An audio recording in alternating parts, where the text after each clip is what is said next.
पृथ्वी पर एक जगह ऐसी है जहां आज कोई शेर नहीं है, कोई बाघ नहीं, कोई भालू भी नहीं, जहां आज का सबसे बड़ा स्थलीय शिकारी एक मच्छर जितना छोटा कीड़ा है। ये जगह है अंटार्कटिका। लेकिन एक सवाल, क्या ये हमेशा से ऐसा ही था? क्या होता अगर मैं आपसे कहूं कि एक समय यही अंटार्कटिका पृथ्वी का सबसे जीवंत, सबसे हरा भरा और सबसे खतरनाक महाद्वीप था, जहां आज सिर्फ बर्फ है।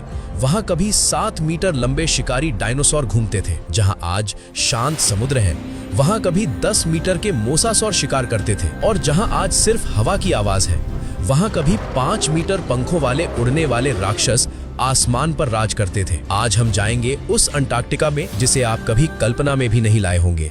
पहले बात करते हैं आज की। पृथ्वी पर अगर सबसे कठोर, सबसे वीरान जगह ढूंढनी हो तो जवाब एक ही है, अंटार्कटिका। ये आकार में ऑस्ट्रेलिया और यूरोप दोनों से बड़ा है, फिर भी यहाँ एक भी इंसान स्थायी रूप से नहीं रहता। ये पृथ्वी का एकमात्र महाद्वीप है जिसे इंसानों के लिए रहने लायक नहीं माना जाता। कारण पृथ्वी का सबसे ठंडा, सबसे सूखा और सबसे तेज हवाओं वाला महाद्वीप, और इसी वजह से यहाँ इंसान तो दूर, लगभग सभी जानवर भी इससे दूर रहते हैं। आम धारणा के विपरीत यहाँ ध्रुवीय भालू भी नहीं पाए जाते। पूरे साल यहाँ रहने वाला सबसे बड़ा स्थलीय जीव एक कीड़ा, जिसे कहते हैं अंटार्कटिक मिज, और यही इस पूरे महाद्वीप का सबसे बड़ा स्थलीय शिकारी भी है। और ये भी पूरे महाद्वीप में नहीं, केवल उन तटीय इलाकों में मिलता है जहाँ बर्फ नहीं जमती। अंदरूनी हिस्सों में तो सूक्ष्म जीवों के अलावा कुछ भी नहीं, और ये बर्फ भी साधारण नहीं है। कुछ जगहों पर बर्फ की मोटाई लगभग 4.8 किलोमीटर यानी 3 मील तक पहुँचती है। पृथ्वी का 70% मीठा पानी इसी बर्फ में कैद है। लेकिन यहाँ एक रहस्य छिपा है, अंटार्कटिका हमेशा से ऐसा नहीं था। इसका बर्फीला युग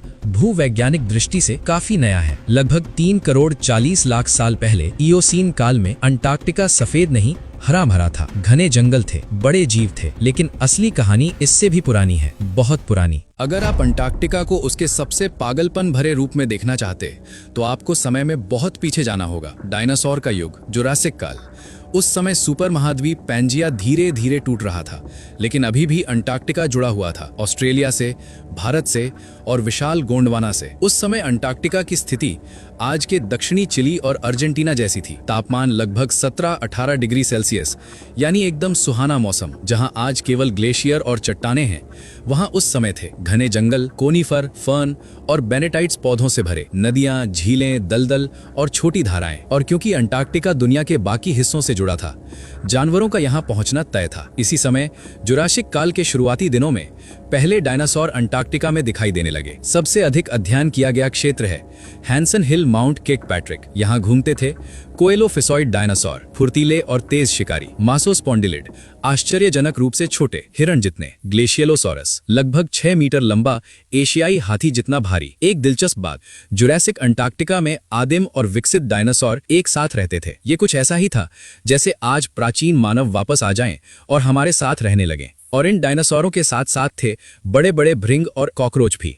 आज अंटार्कटिका दुनिया का एकमात्र महाद्वीप है जहां इंसान बिना किसी बड़े शिकारी के डर के चल सकता है। लेकिन जुरासिक काल में स्थिति बिल्कुल अलग थी। उस समय हैंसन हिल में एक भयानक शिकारी रहता था, क्रायोलोफोसॉरस, जिसका अर्थ है जमे हुए शिखा वाला छिपकली जैसा जीव। 1994 में खोजा गया ये डायनासोर लगभग 19.4 करोड़ साल पहले अंटार्कटिका में घूमता था। इसके सिर पर एक अजीब कलगी थी जो हूबहू एल्विस प्रेस्ली के हेयर स्टाइल जैसी दिखती थी। इसीलिए वैज्ञानिक इसे मजाक में एल्विसोरस भी कहते हैं। ये कलगी खोखली और नाजुक थी, शायद साथी को आकर्षित करने के लिए। लेकिन एल्विस से समानता यहीं खत्म होती है, क्योंकि ये अंटार्कटिका में अब तक पाया गया सबसे बड़ा स्थलीय शिकारी है। लंबाई लगभग 7 मीटर 23 फीट, वजन आधा टन से 2/3 टन तक। ये प्रारंभिक जुरासिक काल का सबसे बड़ा थेरोपॉड भी था। शक्तिशाली हाथ, मुड़े हुए तेज दांत, ये एक बार किसी को पकड़ ले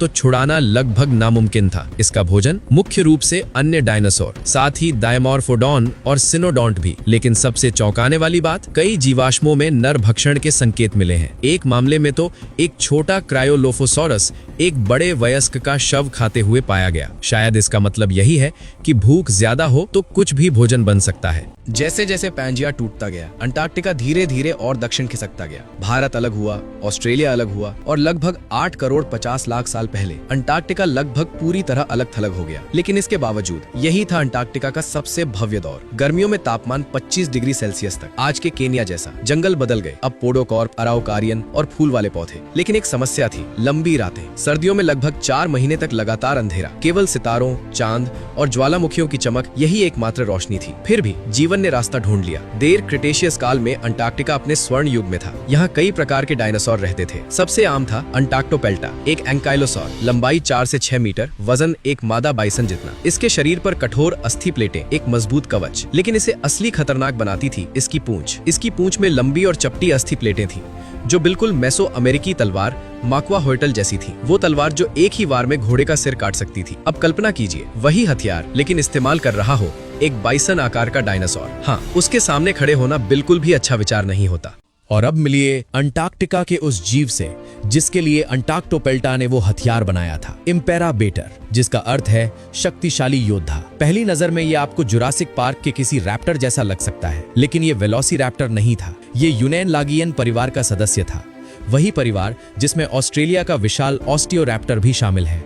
ऑस्टियोरैप्टर 6 मीटर लंबा, आधा टन वजन, अब तक के सबसे बड़े रैप्टर जैसे डायनासोरों में। और इम्पेराबेटर में भी उस विशालता का अंश था। लंबाई 3 मीटर से अधिक, शरीर मजबूत और ताकतवर। वेलोसिरैप्टर की तरह इसके पैर में वो बड़ी दरांती जैसी नाखून नहीं थी, लेकिन इसका मतलब ये बिल्कुल नहीं था कि ये कम खतरनाक था। शक्तिशाली हाथ, मजबूत पैर और ब्लेड जैसे धारदार दांत। और सबसे खास बात, इसका पूरा शरीर पंखों से ढका हुआ था। ये पंख ठंडे महीनों में इसे गर्म रखते थे और इसकी बड़ी शक्तिशाली आंखें। 4 महीने के अंधेरे में भी ये शिकार कर सकता था। लगातार अंधेरे में किसी बड़े पंखदार शिकारी द्वारा शिकार बनने का विचार बिल्कुल भी सुकून देने वाला नहीं है। जमीन पर थे डायनासोर, आसमान में था विशाल टेरोसोर, 5 मीटर पंखों वाला। लेकिन अगर मैं उस समय अंटार्कटिका में होता तो मैं समुद्र के पास भी नहीं जाता, क्योंकि अंटार्कटिका के समुद्रों में रहता था मेसोजोइक काल का सबसे बड़ा समुद्री आतंक, मोसासौर। यहाँ कम से कम 5 अलग अलग प्रकार के मोसासौर मौजूद थे। इनमें था कुख्यात मोसासौरस लेमोनेरी, लंबाई लगभग 10 मीटर 33 फीट। विशेष तकनीक, रैचेट फीडिंग, शिकार को कन्वेयर बेल्ट की तरह निगलना। इसके लचीले जबड़े से शिकार धीरे धीरे बेहद दर्दनाक तरीके से अंदर खिंचता चला जाता था। और इसके साथ था टैनिवासोरस, 8 मीटर लंबा। इसका थूथन एक जैविक हथौड़े जैसा, यह हर प्रकार के शिकार पर टूट पड़ता था। और फिर था प्लियोप्लैक्टिकार्पस, 6 मीटर लंबा, गहरी आंखें, गहरे समुद्र का शिकारी। लेकिन इसके जीवाश्म नदियों में भी मिले हैं, यानी भले ही आप समुद्र से दूर अंदर की ओर चले जाएं, आप मोसासौर से पूरी तरह सुरक्षित नहीं थे।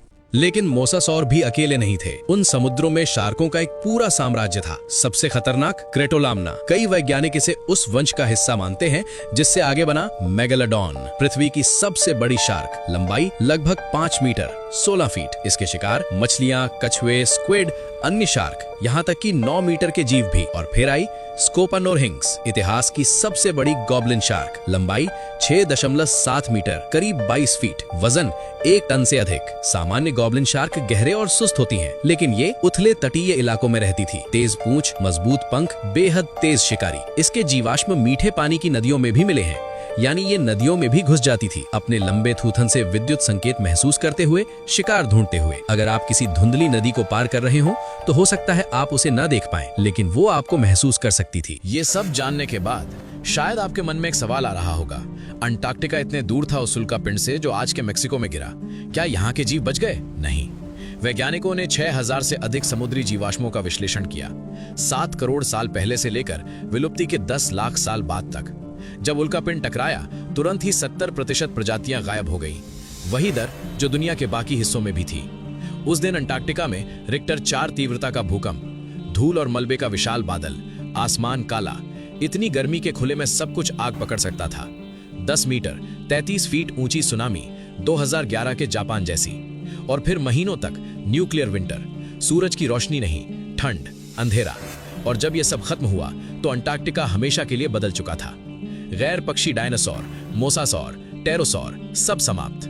हालांकि कुछ जीव थोड़े समय तक बचे रहे, जैसे एडाफोडोन और क्रेटोलाम्ना की वंशावली से ही आगे चलकर बना मेगालोडॉन। तो दोस्तों, अब जब भी आप अंटार्कटिका की बर्फ की तस्वीर देखें, याद रखिए उस बर्फ के नीचे, उस जमीन में दबे हुए हैं उन जीवों के जीवाश्म जो कभी पृथ्वी के सबसे खतरनाक शिकारियों में से थे। वहाँ कभी दौड़ता था 7 मीटर का क्रायोलोफोसॉरस, वहाँ कभी तैरता था 10 मीटर का मोसासॉरस, और वहाँ कभी उड़ता था 5 मीटर पंखों वाला एक आकाशीय राक्षस। आज वो दुनिया नहीं है, लेकिन इतिहास की परतों में वो अभी भी जिंदा है। अगर इतिहास के ऐसे अनसुने रहस्य आपको भी रोमांचित करते हैं जो आपको किसी किताब में नहीं मिले, तो अभी टाइमएक्स मिस्ट्री को सब्सक्राइब करें, बेल आइकन जरूर दबाएं ताकि हर नई मिस्ट्री सबसे पहले आप तक पहुंचे। और कमेंट में बताएं इस पूरे वीडियो में आपको सबसे ज्यादा कौन सा जीव डरावना लगा, क्रायोलोफोसॉरस, मोसासॉर या वो गॉब्लिन शार्क जो नदियों में भी घुस जाती थी। मिलते हैं अगले रहस्य में टाइमएक्स मिस्ट्री के साथ।